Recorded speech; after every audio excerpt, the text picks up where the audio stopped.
Sami discovers that his business partner, Haris Ahmed, is a wanted murderer on an Interpol Red Notice list.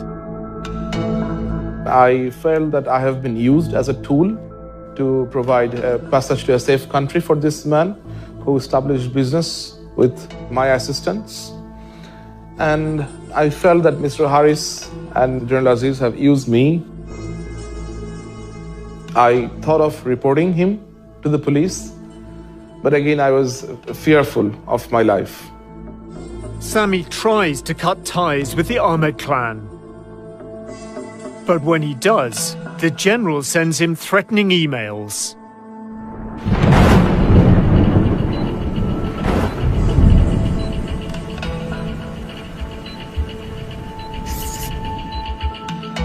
General Aziz became very violent with his words. He became very furious. He sent me emails where he directly threatened me.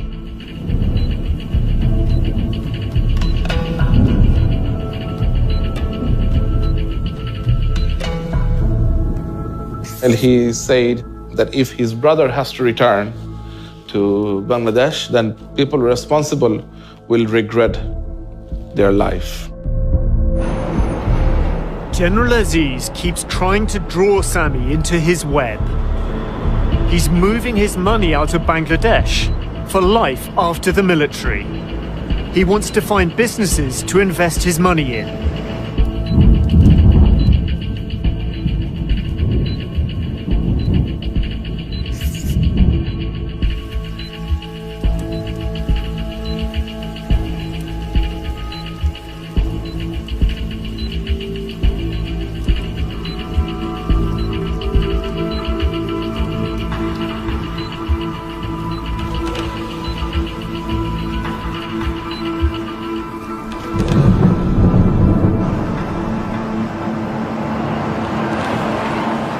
By 2019, Sami's had enough, but he goes along with their schemes. Except now, he's working with the I Unit.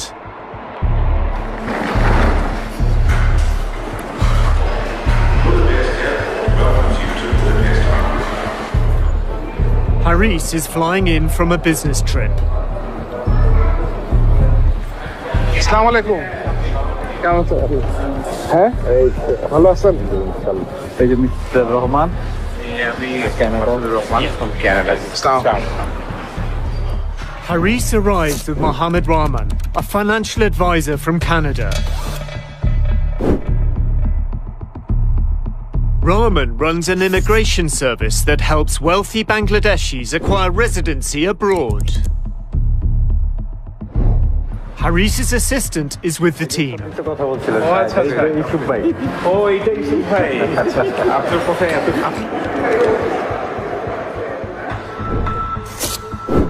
Yusuf Ali handles Haris's bookkeeping. কোথায় গেলেন? France থেকে গেলাম Morocco থেকে turkey থেকে নাইলাম ঘুরতে গেছিলেন? The discussion turns to Haris's political influence in Bangladesh. His associates know Haris has connections to the Prime Minister. আপনি মন্ত্রী হবেন কবে? আপনি মন্ত্রী হবেন কবে? মন্ত্রীকে কি করবো? মন্ত্রী তো না চাই আমি।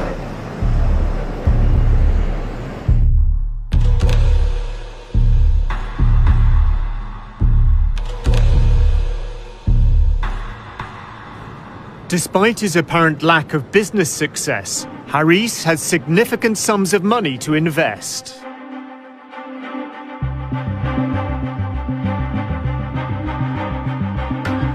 Haris and Rahman want to buy a hotel. Sami is showing them around. How many rooms do you have? 66. 66 rooms. এটা কত টাকা চাই? এটা 7.2 million euro. 7.2 billion বাংলা কত টাকা? ওই হোটেলটা is more viable than this one. The Bay of Bengal, the umbrella company for Haris's investments, has an office in this building. It's above a goulash restaurant, owned by Haris. Next door is an unlicensed foreign exchange bureau. That too belongs to Haris. It's manned by his assistant, Yusuf Ali. Yusuf confirms to Sami that Haris's main source of funds is government contracts from Bangladesh. কোন ধরনের ব্যবসা উনি involve কোন ধরনের কাজ উনি এটা আসলে ওই যে মিনিস্ট্রি বা এই সমস্ত বা আরো সরকারি লেভেলের কোন দান্দা করছে এগুলো আমার ধারণা। আচ্ছা আচ্ছা হয়তো মামু লাগবে না হয় মামুর জোর লাগবে। A letter from the Bay of Bengal company contains the proposal for a consignment of military bunk beds. It's addressed to the Director General of Border Guards Bangladesh, the BGB. It's dated November 2015. The Director General of the BGB is Haris's brother, Aziz. Patronage appears to provide Haris with ample earning opportunities. পরের গত ইলেকশনে তো আমার সামনে দেখছি কতজনে দান্দা ওনারে যে বলছে ভাই আমার একটা নমিনেশন দিয়ে দেন আমি 5 কোটি টাকা দেব। Seriously Yusuf says that Haris acts as a middleman and fixes army contracts for the right price. Hasan Mia এগুলো ইচ্ছা করলে মানে ব্যক্তিগতভাবে কিছুটা আমি ক্লিয়ারলি বলতে পারবো না কি 2-4 কোটি টাকা এই 2-4 কোটি না 30-40 কোটি টাকা মিনিমাম কামাই নিছে কয়েকদিনে 30-40 কোটি টাকা ও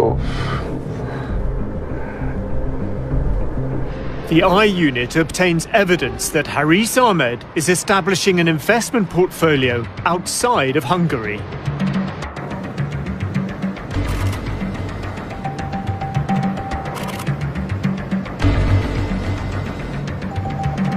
Using the same false identity, he builds a French business empire.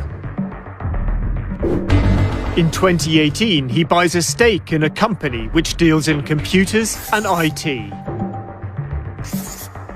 The company has 2 registered offices.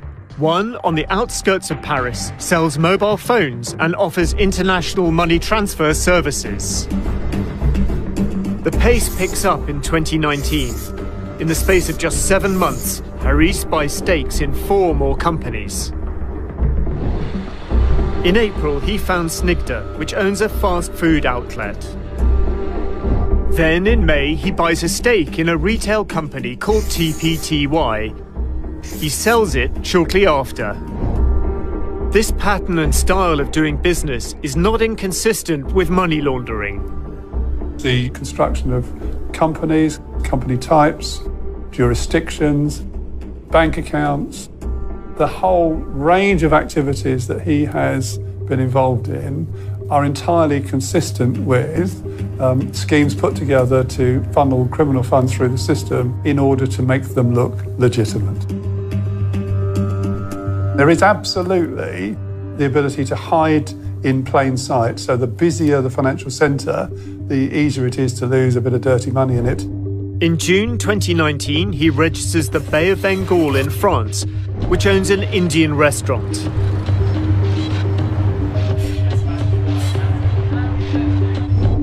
And in November, another new company called Info Bay of Bengal. This store is at the company's registered address. He's connected to 3 properties in the Paris suburbs, including one with an estimated value of nearly $500,000. Corporate filings reveal a buying spree by Haris, who's moving money into France under his fake European Union residency.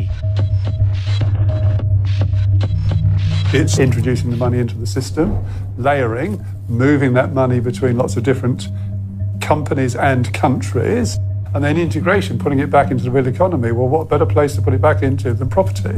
It is the traditional home of dirty money.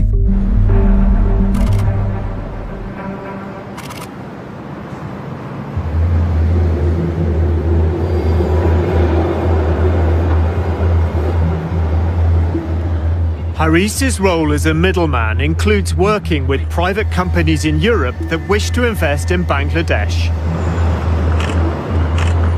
Mohammed Rahman, the Canadian businessman, comes to help Haris negotiate a potential deal worth a fortune.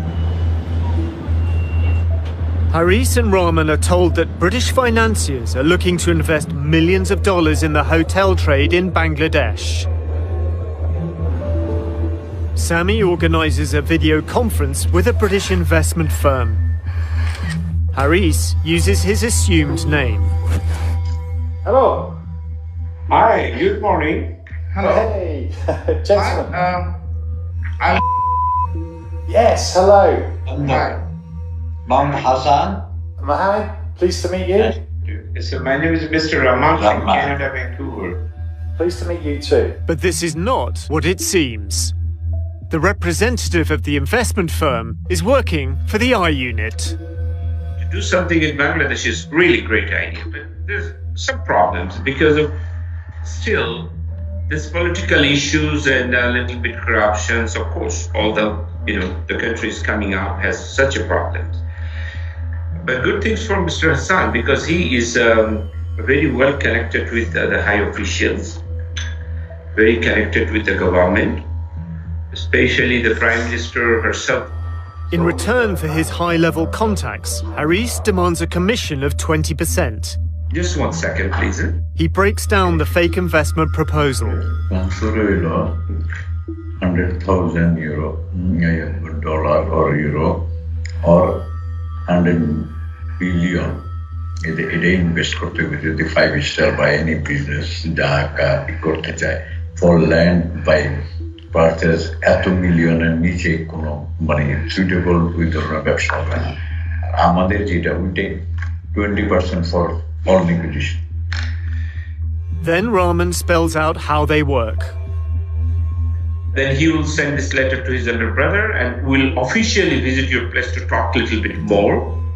If needed, we'll call our High Commission in London. So High Commission people also will be in the meeting to make it real official something. Then he can take this proposal to our Prime Minister and the army chiefs, which looks better and solid and concrete.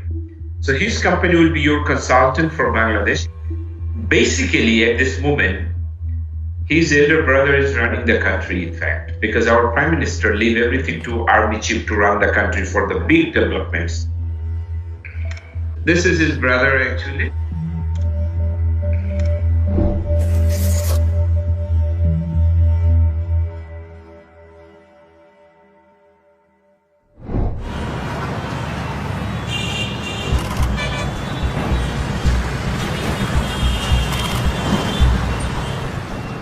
Sheikh Hasina must call an election. A year earlier, she'd appointed Aziz head of Border Guards Bangladesh. As her Awami League government faces election defeat, the BGB becomes involved in overseeing the vote. Aziz was head of the BGB. His role was to quieten the opposition, prevent them taking control of the streets, preventing them being a political force which the government couldn't deal with. He was very proud of that, and he said that he was the one who handed those elections to Sheikh Hasina. And it was a very crucial moment. It was very possible at that time that the Awami League government could have fallen. A few years later, Sheikh Hasina visits Aziz to discuss his future. The general believes his loyalty is about to be rewarded. আমাকে মহামান্য নিজে বলেছে আমাকে বলে যে আলী সাহেব আপনি একটা মাননীয় প্রধানমন্ত্রী এসে আমার সাথে তখন যখন কথা বলছে বলে যে আমি চিন্তা করছি there is no other alternative but ইয়াতে এটা. For the general's career to advance, his brother's murder convictions would need to be dealt with. এবং এই যে আপনার ভাইদের অন্যান্যদেরকে জিনিস করছে এটা কিন্তু ওনার পরিকল্পনা অনুযায়ী এই ধরনের যে তার এটা হওয়ার আগে তাদের এগুলো সব ক্লিয়ার করতে হবে আমাকে নিজে হলো উনি আমার সাথে আলোচনা করে গেছেন. The plan includes getting Aziz's youngest brother out of jail. Joseph had already had his death sentence commuted to life in prison. For 11 years, he'd been on death row.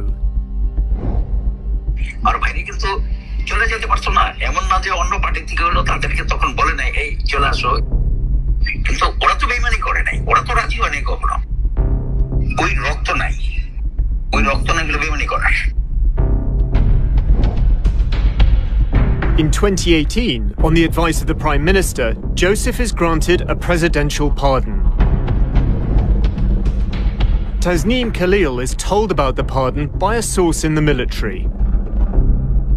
I was a bit surprised that why this army person is talking to me about a top criminal getting a pardon, because I did not make that connection instantly. And then he started laughing, and then he said, "You realize one cannot become the chief of the army when his brother is in prison on murder charges." A month later, General Aziz Ahmed becomes army chief. I mean, that's when I realized, okay, he's talking about General Aziz, and this is not really about Joseph, the criminal, but it is about Aziz, the general. It's pretty extraordinary. Sheikh Hasina thought that General Aziz was an appropriate person to appoint as Chief of Army Staff. So you have to ask, why was she so willing to take that risk?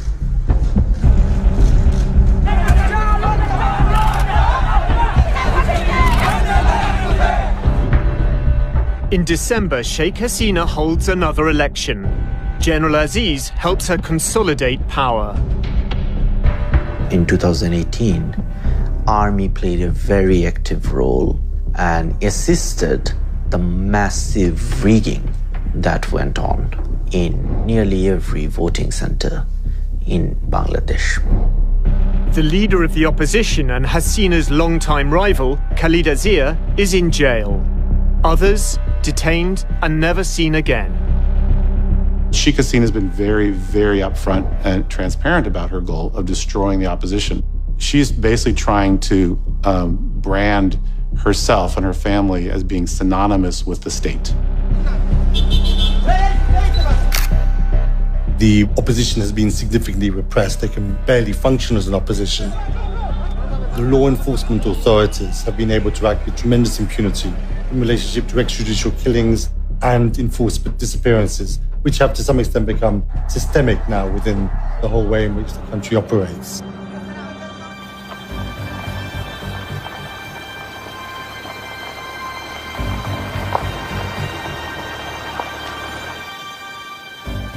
The I Unit has obtained documents that reveal how Bangladesh's security forces gather information on Sheikh Hasina's opponents. The files include a contract to purchase spyware dated June the 26th, 2018, the day after General Aziz took control of the army. It is stamped and signed by the Directorate General Defence Purchase, the body charged with buying Bangladesh's military supplies.